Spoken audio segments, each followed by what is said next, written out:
Frosty Doubles looking at Fletcher.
Sargent and Alex House. Off, Oliver Clark, Ashley Chambers. Apologies, I missed the third sub.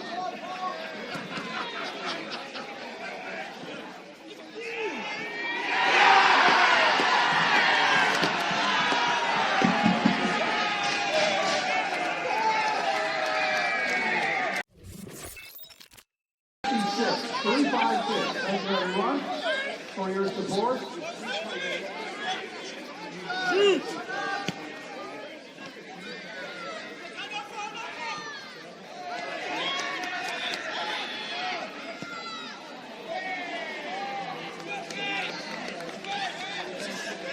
And thank you for our today's match sponsor.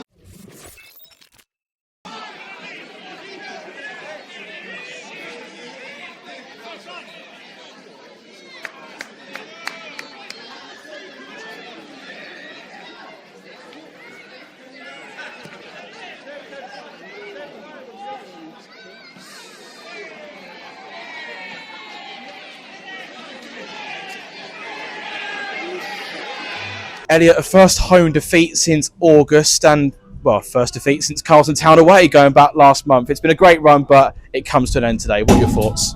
Yeah, look, I think Carlton are obviously a long way clear at the top of the league for a reason. They show what a good side they are. I think for large parts we matched them. We got clapped off the pitch. I know you get nothing for that, but I think the fans could see how much effort we gave. Like I said, we were in the game, and then they put bodies on the line. We have 2 cleared off the line at the end of that first half to go 2-1 up. And then in that second half, it's an even game, and they get that second goal and probably knock the wind out of us a bit. And then obviously we're chasing it, and then they get one right at the death. So, yeah, it's one we just have to take on the chin. Like I said, there's a reason there at the top, but we've been on a great run. It's now dusting ourselves down and going again next week.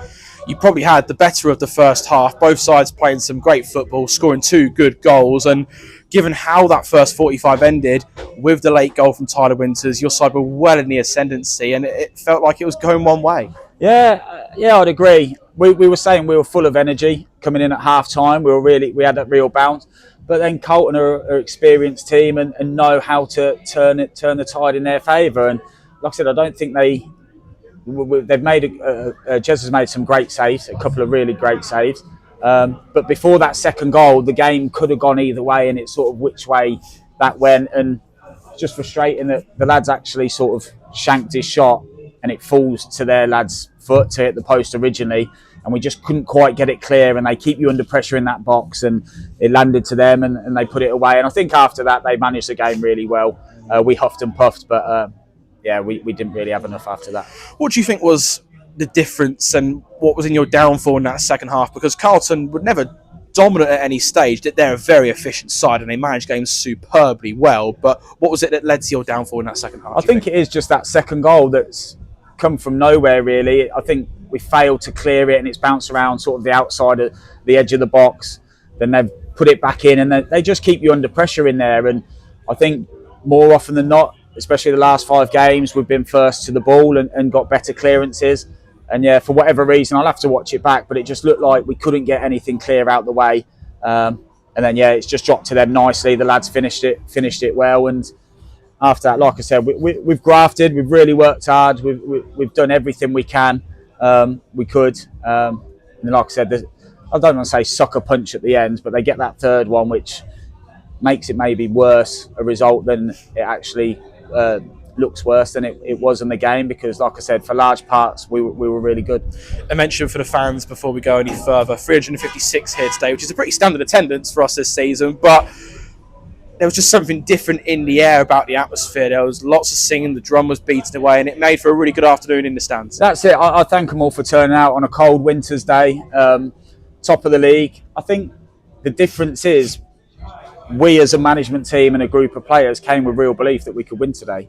And I think there's that feel good factor around the club and with the fans who are watching us that actually this Diamonds team can mix it with the teams at the top end of the league.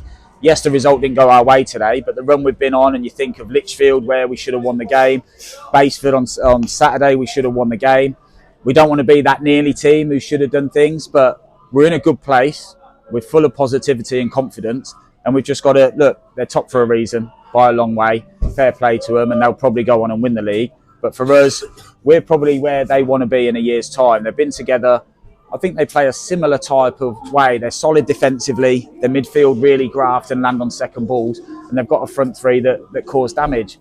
The difference is they've had that extra year to bed in how they do things. And they do it week on week. And that's where we want to get to. So that's what we're aiming to do. And we will get there. But it's a gradual thing. Just on the admin front, still no Ty Ward in the matchday squad. Yet to see Tom Simmons as well, since he was signed on dual registration. Can you give an update on those two? Yeah, so Tom Simmons was he was always just going to stay dual reg with Bugbrook and play regularly for them. Obviously, we've kept a lot of clean sheets before today, and Curtis had been doing well there. We've obviously got Jeremy Chiesa as well, superb left back. So we are covered that area. So Simo's he's training with us on Tuesdays. And just playing regular games, so we get to see him as well when he's playing regular football. Ty Ward is still struggling, so he hasn't begun training yet. So the squad we had today is what we have going forward for now.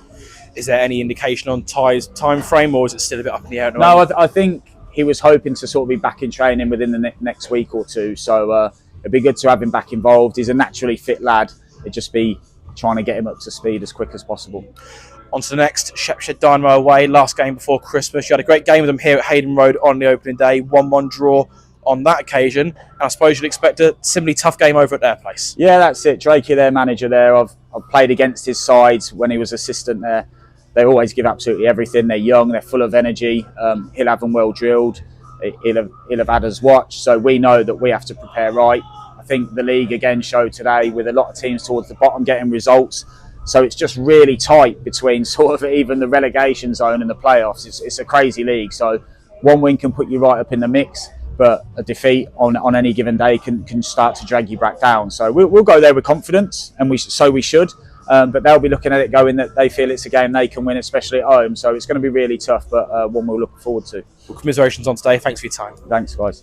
Happy holidays from all of us at AFCRDTV, and here at Hayden Road today we were hoping for a ho-ho-ho result, but instead it's more like bah humbug. Diamonds 1, Carlton Town 3. Diamonds man of the match is Tyler Winters. And Tyler, your first thoughts about that match? Had to be disappointing to lose it.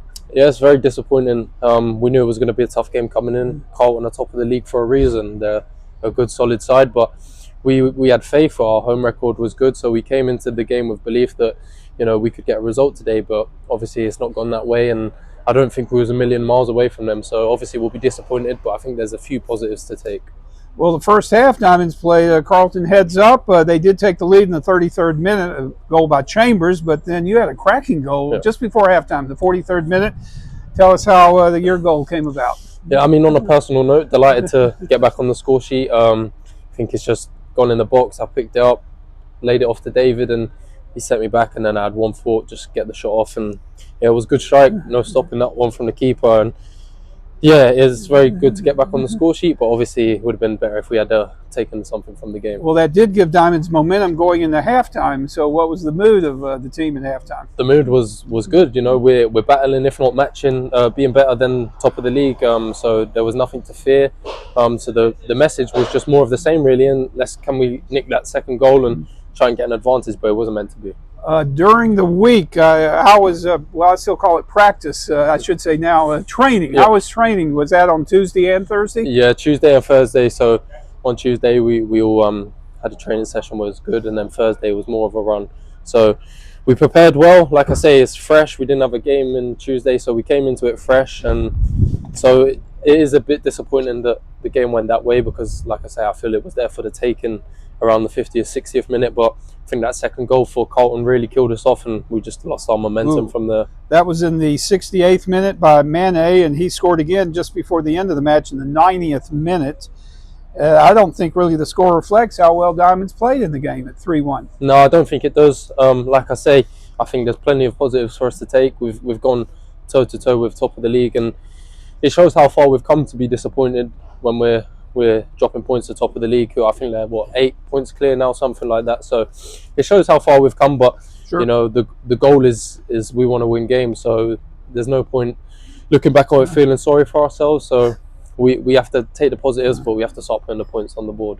I want to give a shout out to Tariq Dallas. I thought Tariq made the save of the season there in the second half. Do you know the one I'm talking about? Yeah. Carlton had a breakaway, and then Tariq came in right at the last moment. I was right behind that one. I thought that was in, but you know, Tariq didn't give up, and that's a huge block. So well done to him. Tyler, it's my first time to interview you here on AFCRDTV, so I always like to ask players, growing up as a young lad, did you have a favorite player, and maybe which team do you support in the Premier League? So when I was younger, I'd probably say Sergio Aguero. I was a Man City fan. So oh yes, the Blues. They've had a few good seasons, and they're right back battling someone, not Liverpool, Arsenal. But now the Gooners, the Gunners, Arsenal for top of the league. Yeah. So you still like Man City, right? Yeah, that's my team, yeah. Oh, of course. Well, Diamonds will next travel to, I always love saying this, Butthole Lane to play Shepshed Dynamo. Yeah. Early thoughts about the next match? I think, like you say, we have to take the positives from today. You know, Shepshed are a similar position to us, so I think we can go there, have no fear, and hopefully we can pick up 3 points. That will be the main goal. And then before you know it, we'll be at the Christmas period, Boxing Day, New Year's Day. Some big games coming up for Diamonds. Big games. All right, thanks, Tyler, for your time. Cheers. Thank you. Cheers, no worries.